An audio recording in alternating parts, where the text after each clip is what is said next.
এই পবিত্র রমজান মাসে পেছন থেকে নিন্দা করা আর কুৎসা রটানোর অপকারিতাগুলো কি কি হতে পারে? একটা বড় মাপের গুনাহ ইসলাম অনুযায়ী কুৎসা রটানো, পেছন থেকে নিন্দা করা।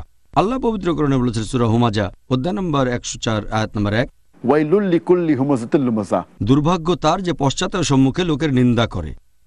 সে দুর্ভাগা যে সামনে আর পেছনে মানুষের নিন্দা করে। আর আল্লাহ পবিত্র কোরআনে বলেছেন সূরা হুজুরাত অধ্যায় নম্বর 49 আয়াত নম্বর 12, অনুমান থেকে দূরে থাকো, কারণ অনুমান কোনো কোনো ক্ষেত্রে পাপ। আর তোমরা একে অন্যকে পেছন থেকে নিন্দা করো না। তোমরা কি তোমাদের মৃত ভাইয়ের মাংস খেতে চাইবে? এরপর আল্লাহরও বলেছেন যে তোমরা এটাকে ঘৃণ্য মনে করো। এখানে আল্লাহ তুলনা করেছেন যে পেছন থেকে নিন্দা করে সে তার মৃত ভাইয়ের মাংস খায়। এখন ভাইয়ের মাংস খাওয়াই তো হারাম।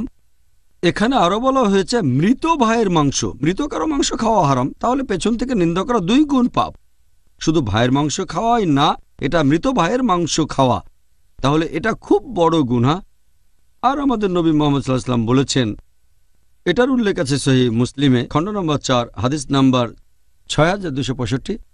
এখানে নবী মুহাম্মদ সাল্লাল্লাহু আলাইহি ওয়াসাল্লাম বলেছেন সাহাবীগণকে, তোমরা কি জানো পেছন থেকে নিন্দা কি? তারা বললেন, আল্লাহর রাসূলই সবচেয়ে ভালো জানেন। তখন নবী মুহাম্মদ সাল্লাল্লাহু আলাইহি ওয়াসাল্লাম বললেন, যদি কোনো লোক অন্যজনের সম্পর্কে নিন্দা করে তার পেছন থেকে, যেটা সেই লোক হয়তো পছন্দ করবে না, এটাই পেছন থেকে নিন্দা করা। কারো পেছন থেকে তার সম্পর্কে বলছি যা সে পছন্দ করবে না, এটাই পেছন থেকে নিন্দা করা। সেখানে একজন সাহাবা প্রশ্ন করলেন যে, হে রাসূল, যদি পেছন থেকে বলা কথাটা সত্যি হয়, যার নিন্দা করা হচ্ছে তার যদি সেই দোষটা থাকে? নবী তখন বললেন, যদি তোমার কথা সত্যি হয় যে নিন্দা সত্যি, তাহলে এটা পেছন থেকে নিন্দা করা, তা না হলে হবে মিথ্যে অপবাদ। তাহলে পেছন থেকে নিন্দা খুব বড় গুনাহ। আরেকটা সহিহ হাদিস, এটা আছে সুনান আবু দাউদ খণ্ড নম্বর 3 বুক অব ম্যানার্স হাদিস নাম্বার 4857।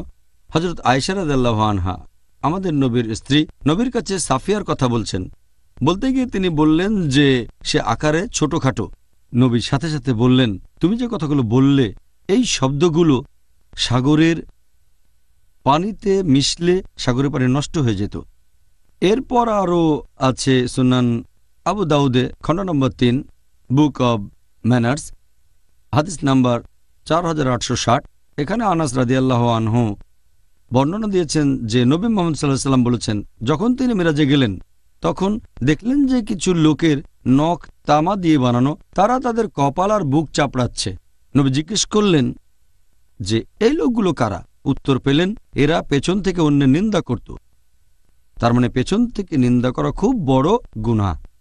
আর এই গুনাহ থেকে সবাইকে আমাদের সংযত থাকতে হবে। আমাদের অনেকে এটা না জেনে করে থাকে, তারা বুঝতে পারে না যে এটা খুব বড় গুনাহ, এটা থেকে বিরত থাকতে হবে। আর নবী আরও বলেছেন, এটার উল্লেখ আছে সহিহ বুখারীতে খণ্ড নম্বর 8 বুক অব ম্যানার্স হাদিস নাম্বার 6056, যে নিন্দা করে সে বেহেশতে যেতে পারবে না। এই হাদিসগুলো থেকে জানলাম আমরা সাবধান থাকব, জিহ্বাকে সংযত রাখব, বিশেষ করে পেছন থেকে নিন্দা আর কুৎসা রটানো থেকে।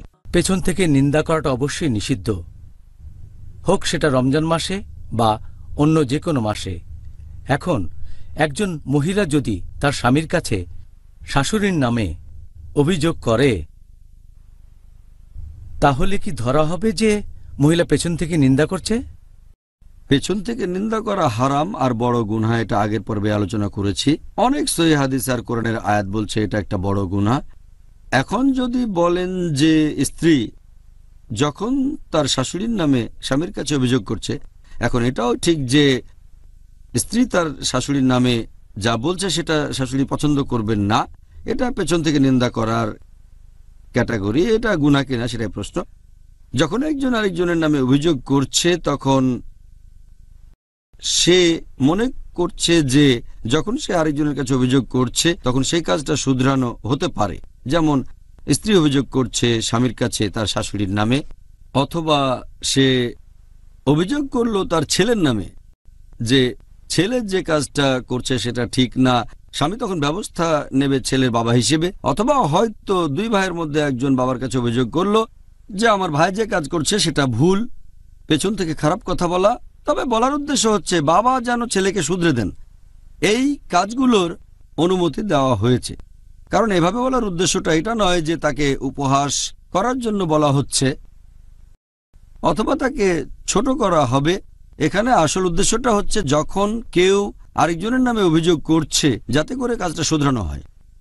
আপনারা যদি তাফসির পড়েন ইমাম আন-নাওয়ির, এই হাদিসটার উল্লেখ আছে সহিহ মুসলিমে, এটাও গত পর্বে আলোচনা করেছি, হাদিস নম্বর 6265। সেখানে আমাদের নবী সাল্লাল্লাহু আলাইহি সাল্লাম বলেছেন, তোমরা জানো পেছন থেকে নিন্দা কি? সাহাবীগণ বললেন যে আল্লাহর রাসূল ভালো জানেন। নবী বললেন যে কেউ যদি কারো নামে পেছন থেকে কথা বলে যেটা সে পছন্দ করে না, সেটাই হচ্ছে পেছন থেকে নিন্দা করা। একজন সাহাবা বললেন, যদি অভিযোগটা সত্যি হয় তাহলে কি হবে? নবী বললেন, তাহলে পেছন থেকে নিন্দা করা, যদি মিথ্যে হয় তাহলে হবে মিথ্যে অপবাদ দেয়া। এখন এই হাদিসের ব্যাপারে ব্যাখ্যা দিতে গিয়ে ইমাম আন-নাওয়ি বলেছেন যে পেছন থেকে নিন্দা করা বা গীবতের 6 অবস্থায় অনুমতি আছে। 1 নম্বর তিনি বলেছেন যে যদি কোনো কিছু বলা হয় দেশের শাসকের কাছে বা বিচারকের কাছে, অন্য আরেকজন মানুষের নামে কোনো রকম অভিযোগ করা হয় যে তার সাথে অন্যায় করেছে, হয়তো তার সম্পদ চুরি করেছে, কোনো মূল্যবান সম্পদ হতে পারে, অথবা কোনো অন্যায় করেছে, যদি তার নামে অভিযোগ করেন শাসক অথবা বিচারকের কাছে আরেকজন মানুষের নামে আরেকজন মুসলিম, এটার অনুমতি আছে, কারণ আপনি অন্যায়ের বিচার চাচ্ছেন। এই ধরনের ক্ষেত্রে গীবতের অনুমতি আছে। ক্যাটাগরি নাম্বার 2, যে আপনি কারো কাছে অভিযোগ করছেন আর মনে করছেন সেই লোক প্রভাব ফেলতে পারবে তার উপর যে খারাপ কাজটা করছে, গুনাহ করছে, আর মনে করছেন সে খারাপ কাজ বন্ধ করে দেবে, অনুমতি আছে। যেমন ধরেন আপনার একজন বন্ধু, সে আরেক লোকের পাল্লায় পড়ে খারাপ কাজ করছে, আপনি বললেন যে আমার বন্ধু খারাপ কাজ করছে, অ্যালকোহল পান করছে। যদি মনে করেন সেই লোক আপনার বন্ধুকে প্রভাবিত করতে পারবে, তার প্রভাবে সে এই খারাপ কাজ আর করবে না, তাহলে গীবতের অনুমতি আছে। তাহলে স্ত্রী যখন স্বামীর কাছে অভিযোগ করছে, সেটা আসবে প্রথম বা দ্বিতীয় ক্যাটাগরিতে। হয়তো স্ত্রীর সাথে কোনো অবিচার করা হয়েছে, অথবা স্ত্রী স্বামীর কাছে বলতে চাইছে সে তার শাশুড়িকে শুধরে দেবে, প্রথম দুটোর একটাতে পড়বে। বাকি 4টা ক্যাটাগরি ইমাম আন-নাওয়ির মতে যেসব ক্ষেত্রে গীবত করা যায়। 3 নাম্বার, যদি আপনি যান কোনো মুফতির কাছে, কোনো ধর্মীয় ব্যক্তিত্ব, কোনো ধর্মীয় উপদেশের জন্য, হয়তো বললেন যে আমার বাবা এই কাজ করেছে অথবা আমার স্ত্রী এই কাজ করেছে, অভিযোগ করলেন, জিজ্ঞেস করলেন কি করা উচিত। এ ধরনের ক্ষেত্রে অভিযুক্তের নাম যদি উল্লেখ না করেন অথবা পরিচয় গোপন করে বললেন যে আমার বন্ধুর বাবা এই কাজ করেছে, সেটা বললে ভালো। তবে এমন ক্ষেত্রে যখন ধর্মীয় উপদেশ নিচ্ছেন বা ফতোয়া একটা বিশেষ কাজের জন্য, তাহলে অনুমতি আছে। 4র্থ ক্যাটাগরি ইমাম আন-নাওয়ির মতে যেখানে গীবত করা যাবে, এটা হচ্ছে যখন আপনি জানেন একজন বর্ণনাকারী সে মিথ্যে বলছে, বর্ণনা দিচ্ছে হয়তো কোনো হাদিসের, তখন আপনার দায়িত্ব হয়ে যাবে লোকজনকে জানানো সে মিথ্যে কথা বলছে, অথবা তার স্মরণশক্তি দুর্বল, কারণ শরিয়াকে রক্ষা করতে হবে। অথবা কেউ হয়তো কিনছে কোনো দাসকে, আর আপনি জানেন এই দাসের কিছু বদভ্যাস আছে, হয়তো সে ব্যভিচার করেছে, তাই বিক্রেতার জন্য এটা আবশ্যিক যে সে ক্রেতাকে জানাবে যে এই দাসের কিছু বদভ্যাস আছে। অথবা কেউ আপনাকে বলল যে সে অমুক মহিলাকে বিয়ে করছে, আপনাকে জিজ্ঞেস করলো মহিলা কেমন, তখন যেটা আপনার দায়িত্ব যে আপনি সেই মহিলার দোষ ত্রুটিগুলো সেই লোককে বলে দেবেন। এখানে উদ্দেশ্যটা সেই লোককে ছোট করা নয়, এখানে উদ্দেশ্যটা সেই লোককে কোনো রকম অপমান করা নয়, উদ্দেশ্যটা হচ্ছে সঠিক তথ্য জানানো, হোক বিয়ের জন্য বা ব্যবসার জন্য। তাহলে এটা হচ্ছে 4র্থ ক্যাটাগরি যেখানে ইমাম আন-নাওয়ি বলেছেন যে অনুমতি আছে। 5 নম্বর ক্যাটাগরির কথা যদি বলতে হয়, যদি জানেন কেউ কোনো গুরুতর পাপ করছে জনসমক্ষে মদপান অথবা প্রতারণা করা অথবা চুরি করা, তখন আপনি লোকজনের সামনেই বলতে পারেন যে এই লোক অন্য লোকের সাথে প্রতারণা করে অথবা চুরি করে অথবা সে বিভিন্ন বেদাত কাজ করে, অথবা একজন ধর্মীয় ব্যক্তিত্ব হয়তো কোনো ফতোয়া দিচ্ছে আর আপনি জানেন যে এই লোকটা সত্যবাদী নয়, তাই এখানে অনুমতি আছে সেই লোকের বিরুদ্ধে কথা বলবেন। 6 নম্বর ক্যাটাগরি হচ্ছে যখন কাউকে শনাক্ত করা হবে, যদি আপনার উপর কাউকে শনাক্ত করার দায়িত্ব পড়ে, সে সময় শনাক্ত করতে গিয়ে হয়তো তার কোনো বৈশিষ্ট্যের কথা বলছেন যে সে পছন্দ করবে না।